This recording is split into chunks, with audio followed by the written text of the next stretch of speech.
Hello, everyone. Good evening. I know that schools will start next week for our students and teachers and everybody that goes back to school. So I want to start reviewing some of the prerequisites for your next class. If you're going into calculus, you need to review some of your Math 111 trigonometry. If you are going into Math 110 college algebra, you need to review some intermediate algebra, and so on. A lot of them are algebra, a lot of them are trigonometry, depends on the class you're going into. So I hope you're preparing to get back to school. My name is Roxana Ezaneko again. I'm a math educator and a trained accountant.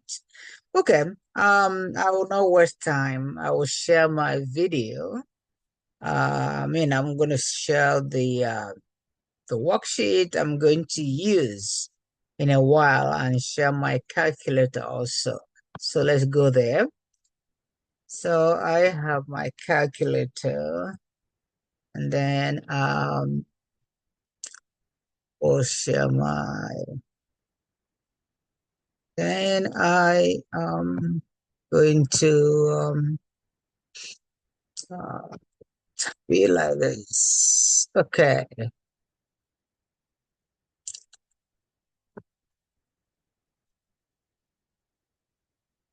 Okay. I will now share, and this is we are going to actually start from quadratic equations. Every class, wherever you're going to, you need to remember your quadratic equations. Whichever class you are going to, you need to remember your quadratic equations. So we are, the question here says number one. I'm going to start from number one. Number one says determine if the function is quadratic. Determine if this function here is quadratic. If it is, determine if the graph is concave up. So we are going to be noting what we are asked to do. Is the function quadratic? By the way, we know it's a function because if you look at it, we will soon say why it's a function. All right, and is it concave up or concave down? And what do you still remember what concave up or concave down is? Determine if the vertex is a maximum or a minimum. So let's go for that. Let's start. So this function given to us, first of all, is a polynomial function. It is a polynomial function because the exponent here is 2, the exponent here is 1, the exponent here is 0. And so if we rewrite it, we have x. If I do rewrite this, I have y back. So I can rewrite it as y is equal to 3 to power 2. So the highest exponent is 2 plus 3 to power 3x to power 1. I just want to make sure we remember it's a polynomial. And then and 3 to power 0. I want to rewrite it to remind us that this is a polynomial. Okay, so and this next one is 3x to power 0. So let's count the exponents. The highest exponent is 2. It is not a fraction. Followed by 1, it's not a fraction. Followed by 0, it's not a fraction. So the integer exponents make it a polynomial of degree 2. So since it's a polynomial of degree 2, it is a quadratic function. All right, so we know that this polynomial is a quadratic function. What else do we know? We know that the leading coefficient of this polynomial, I'm just going to write it, leading coefficient,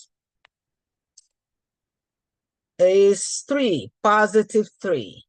In other words, if I draw this parabola, the graph, remember that the graph of a quadratic equation is a parabola. So if I draw this parabola, it's going to be concave up. When it is concave up, it's u upwards, concave up. All right, so the graph of this parabola will be concave up. Why? Because the leading coefficient of the highest exponent is positive. The leading coefficient of the highest exponent is positive. Okay, so that is why the graph is going to be positive. Okay, and we haven't drawn it, but we already know that. Now, let's answer another question. The first question is it quadratic? We answered that it's quadratic. If it is quadratic, determine if the graph is concave up. Yes, it is concave up. Why? I already said it because the leading coefficient is positive. Determine if the vertex of the graph is a maximum. The vertex is not a maximum. It is not a maximum. This is the vertex. The smallest, the turning point. The turning point is not a maximum. It's actually a minimum. So it is not a maximum. By the way, we already know that if the leading coefficient of a polynomial, of a quadratic function, is positive, then the vertex is a minimum. So it's a minimum. All right, so okay, so is the function quadratic? So we already answered that function is quadratic. Is the graph concave up or concave down? So the graph is concave up. We already answered that question. Is the vertex of the graph of the function the graph of a maximum point or minimum point? It's a minimum point. The vertex is a minimum point. It didn't tell us to find the vertex, but we will go ahead and actually find them. Did not tell us to find the vertex, but we can go ahead and find the vertex. So remember, this is a prerequisite to your higher class. You probably have done this in class, I know that. But suppose you're taking Math 110, your teacher already knows you did this. This is quadratic function. So they will expect you to know something else. They will give you questions on cubic functions. And there are so many ways we can solve this problem. Okay, we can solve it by hand. So how do I know that, how can I determine that this polynomial equation is a minimum? I can put it in my graph. I can put it in my graph. So let me go ahead and put that in my graph. So before I do that, I'm going to clean. And I can actually use my graphing calculator to do that. So let me pull up a graphing calculator. Remember last semester, I said that in all classes, all high schools, all classes, we allow high school colleges, especially Math 110, Math 111, Math 120. 120 is statistics. 111 is trigonometry, and 110 is college algebra. But quadratic equation is an intermediate algebra. It is actually a prerequisite. So we are trying to make sure we refresh our memory on some of the prerequisites we are going to see. We have been on a holiday for more than 3 weeks now. So I'm just trying to help you review. Okay, so I can just put this function in my calculator to check other things. And then I can do it by hand later on. So I will go to y equals and type in the function. So this function is 3x squared, and it is x squared, I can just use caret here or use squared. So I'm going to look for where squared is. Use squared here. So x squared plus 4x. And then plus 3. All right, so now I'm going to look at my windows. And I don't want my windows. I can just, okay. What I'm going to do is first of all, graph this and see how it is. And then see if I have a complete graph. If I do have a complete graph, and I'll continue. So let me graph first. So second quit from here, I'm going to graph. Do I have a complete graph? Well, sort of. So I do have a complete graph, and I can change the windows. I'm going to change the windows from negative 4, -4 to 4. And I will change the Y windows from 0 to 10. 0 to 10. All right, I think it's going to look good, but much better now. So I see a complete graph again. What do I mean by a complete graph? I see a complete graph because I saw the endpoint, the minimum point, the turning point, and see that the turning point is a minimum. Because I'm using my calculator, I can also check, first of all, this minimum point did not touch the x-axis. So it has told us a lot of stories. It means that the solutions are imaginary because the graph does not cut x-axis. The solutions are imaginary. That's one thing we already know from the graph.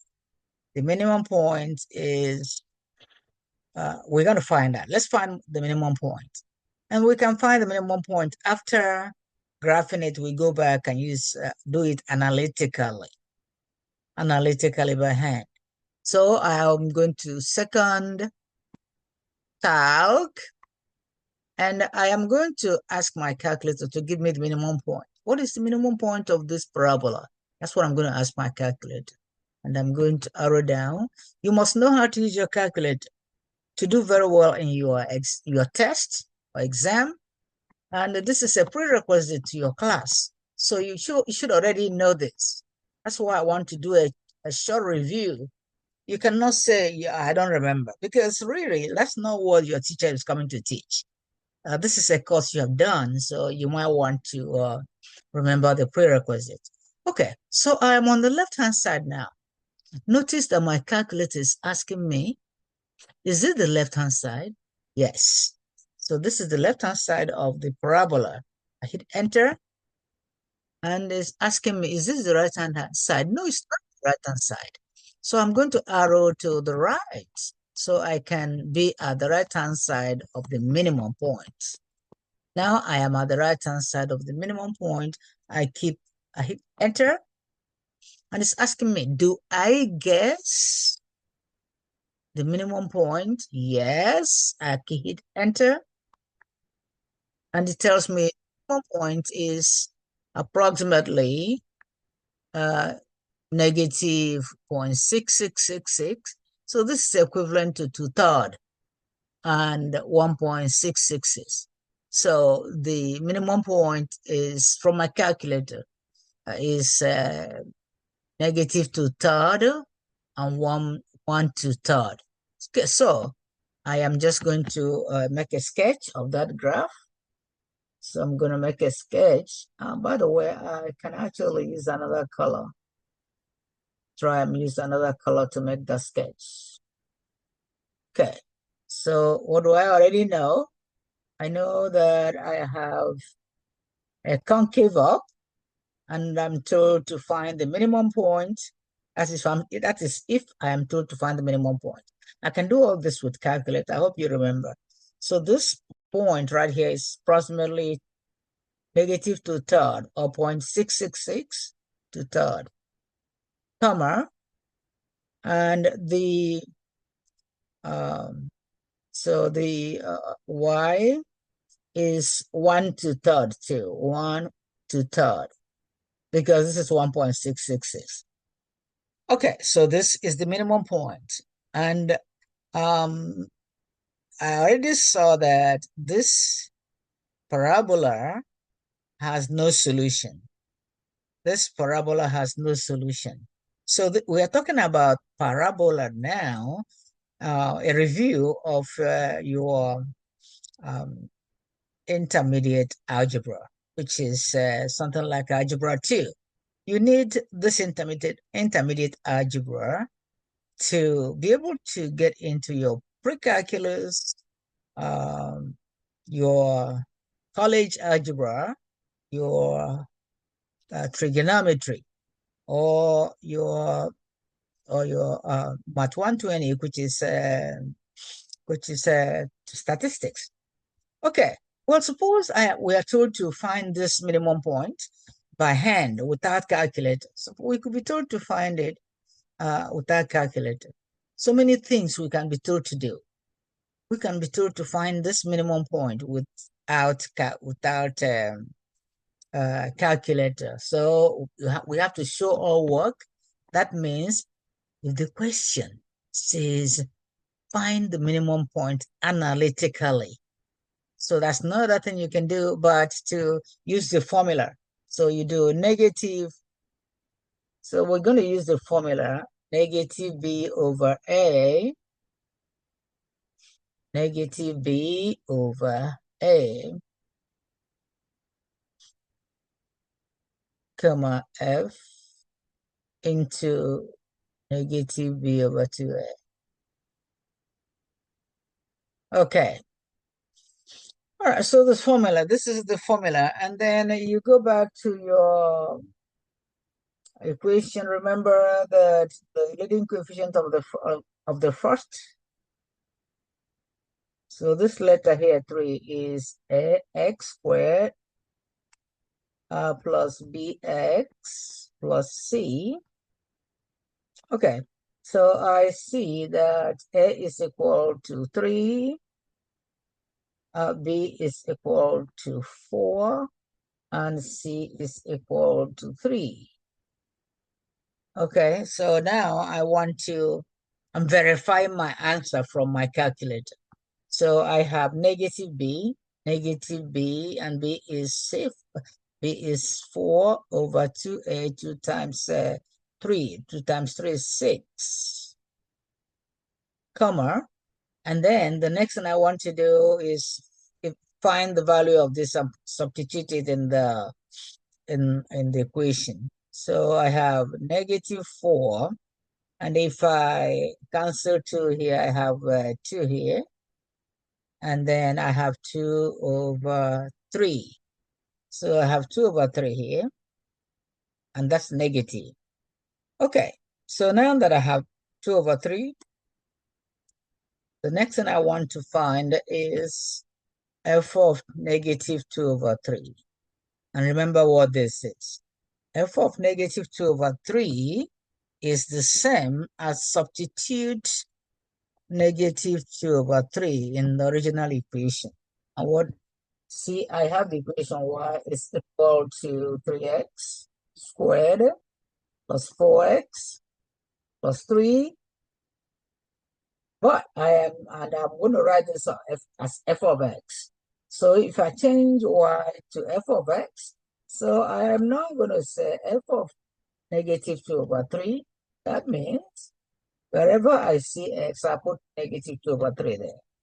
So I have 3 multiplied by negative 2 over 3 squared plus 4 into 2 over 3, because that's f of. So I have to substitute. Remember, function of a function, which you did in intermediate algebra. It's required that you know that before you get into your college algebra or calculus, or no teacher is going to start teaching you quadratic equations. So you already know that. Okay, so this is pi divided, pi square this, I have negative, and negative squared will be positive. So it's going to be 3 times 6 over 6. I mean, square this is 9, sorry. Okay, plus 4 times 2 is 12. Is 4 times 2 is 8, divided by 3. And then I have 3 here. So we're going to simplify. 3 can go here. We have 3 here. Right, so if I collect lifetimes together, I have, let me go over here now. If I collect lifetimes together, I have 4 over 3 plus 8 over 3.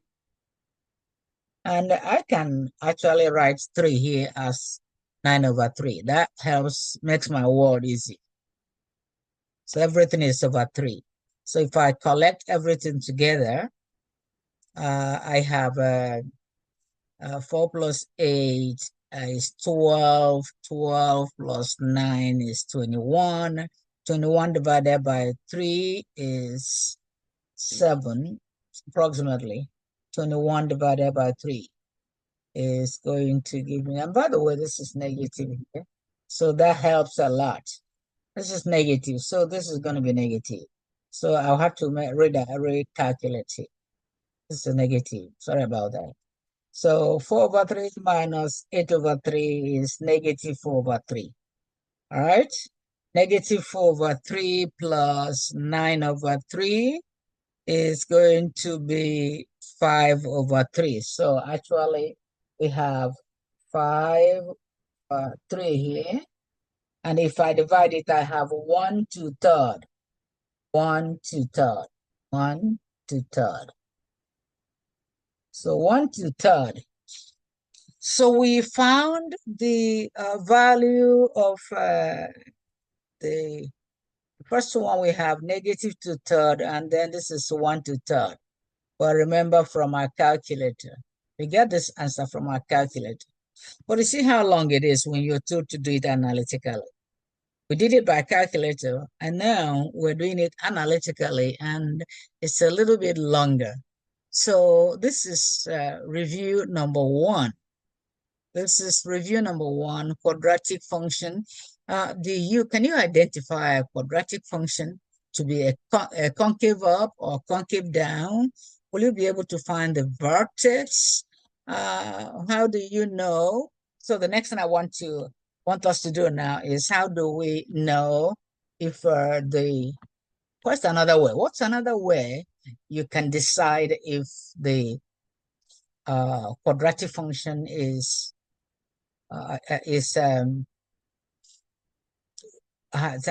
the kind of zeros? What kind of zeros? What kind of zeros does this quadratic function have? There are so many ways you can decide, but we use what is called the discriminant. The discriminant of quadratic function. Remember the quadratic formula. Remember the quadratic formula? So we want to look at that too, because you already know it from your class. So because this is a review, so that you will be able to get into a new class, which you are. So a quick review of what we're going to see. I want to say Happy New Year again to everybody. And all right, so now I want to find A. Already we all know that A is the leading coefficient, or A is 3. B is 4. And C is 3. C is 3. Okay. And then remember our quadratic formula says x is equal to negative b plus or minus square root of b squared minus 4ac all over 2a. We already have a, b, c. But this is our quadratic formula. We're not even going to do all of them. All we need is to get the discriminant. The discriminant is the radicand. Remember, the discriminant is the radicand. We want to evaluate the radicand. and see if it is going to be less than 0. If the radicand gives me less than 0, the solution is imaginary. Remember that. I know you remember that. So is the radicand imaginary? So let me substitute. I got my b squared here, minus 4ac. So we want to see. We want to test. In fact, we already saw that the solutions are imaginary, but let's do it algebraically. All right, so b from my equation is 4, so 4 squared is 16, 4 here, and a is 3, and c is 3. 4 squared is 16, 4 times 3 times 4 times 3 is 12, 12 times 3 is 36. Therefore, I don't even need to go further than this. The discriminant is imaginary. And because, by the way, it means that d is less than 0. Whenever the discriminant, the radicand of a quadratic function, that radicand is less than 0, the solution is imaginary. And so we now know that the solution of the quadratic function is imaginary. We can describe the quadratic function. The solution is imaginary because the discriminant is less than 0. The leading coefficient is positive, therefore the graph must be concave up. And we already found the vertex using the calculator and without calculator. All right, so we are going to stop here, but this is the first thing you need to know. If you're going to do college algebra, you must know some quadratic functions, because really your teacher is not going to start from here. They already know that you knew that this from intermediate algebra. Okay, so we are going to stop here. If you're going to watch this video after, don't forget to subscribe to my channel. Don't forget to subscribe to my channel and like and subscribe to my channel. All right. I'm going to stop recording.